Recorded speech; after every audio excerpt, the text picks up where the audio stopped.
Hey, third grade. Okay, so today we're looking at irregular verbs again. We haven't actually looked at irregular verbs since lesson 19. We've been working with them, but we haven't had a lesson on them since then. So if you need to refresh, lesson 19 is on page 56. They're just working on be verbs, but you could definitely use that just to have a little refresher.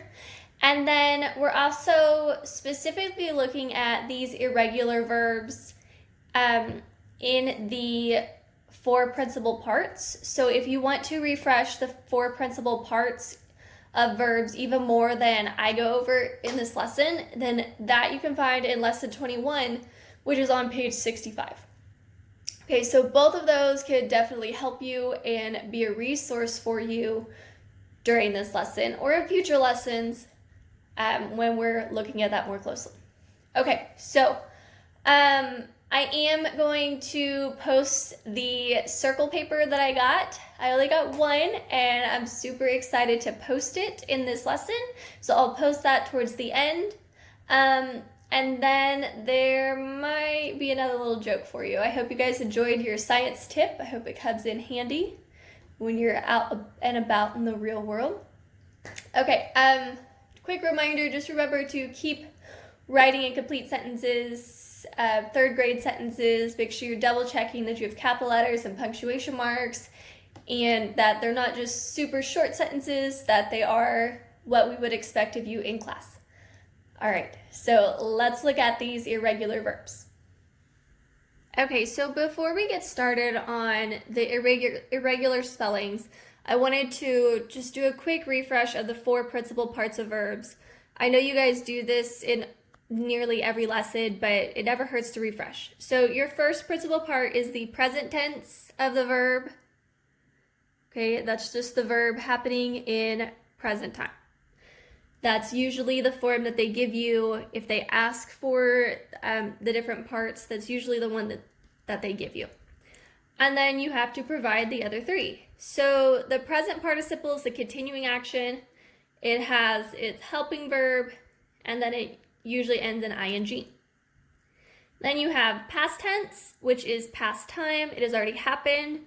For regular verbs, it usually ends in ed. But that is not the case for our irregular verbs, as we will look more closely at. Okay, but that is past time, and then the past participle is a completed action. It has a helping verb also, which is usually seen as has or have, depending on the sentence. Okay, so let's look in our book, and then we'll look at a few other things also. Okay, so in your book, they give you all of these examples of irregular verbs. So here would be what they give you in your textbook. They don't show you the present participle because that isn't irregular. You're still adding ing to the end of that. Okay, like you would have blowing, tearing, growing. Okay, so you're still going to add the ing to that. However, the past tense and the past participle are very irregular, and that even continues on the other page for all of those irregular verbs. Okay, so let's look at those spelling patterns. So my first one, I have OW changing to EW and then OWN. So I've got throw, threw would be my past tense, and then has thrown for my past participle. So looking at that second section in your book, we've got EAR changing to ORE, changing to ORN. So my verb would be wear. For the past tense, I would have wore. And for the past participle, I would have has worn. And then our next section, IN changes to AN, which changes to UN. So my example I used, my verb would be shrink. The past tense would be shrank. And the past participle has shrunk. And then our last section, they give us these double vowels, okay? it moves to an O consonant E, and then you have an O consonant EN. So let me give you the example. So I have break as my verb. Past tense would be broke. Past participle has broken. So here you could see that O consonant E, and here you have the O consonant EN. So here I want to focus a little more on what to do when they give you the verb. Yes, you should know this because we've been doing it, but I wanted to focus specifically with these irregular verbs. So if they gave you the word sing and asked for the present participle, the past tense, and the past participle, okay? I would write is singing for my present participle, sang for my past tense, and has sung for my past participle. Okay, another example, grow.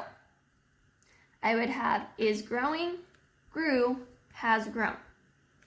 And then my last example, freeze. I would have is freezing, froze, has frozen.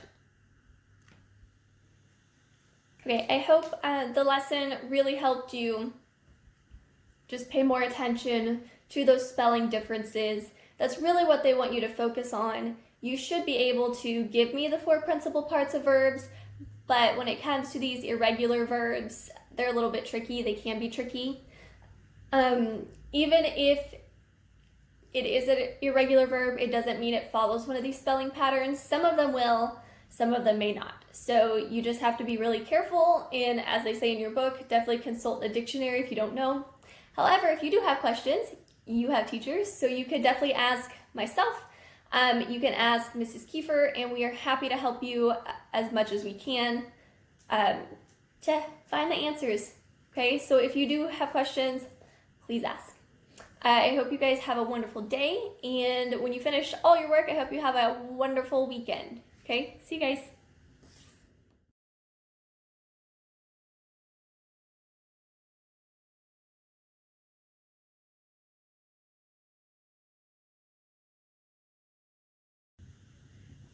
Okay, so I want to share with you a joke of the day.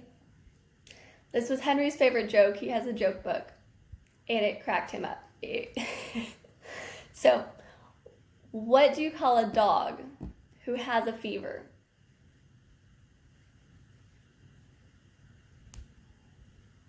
A hot dog. You may or may not find it funny, but we found it hysterical, and I hope you guys can find some laughs somewhere. Have a great day.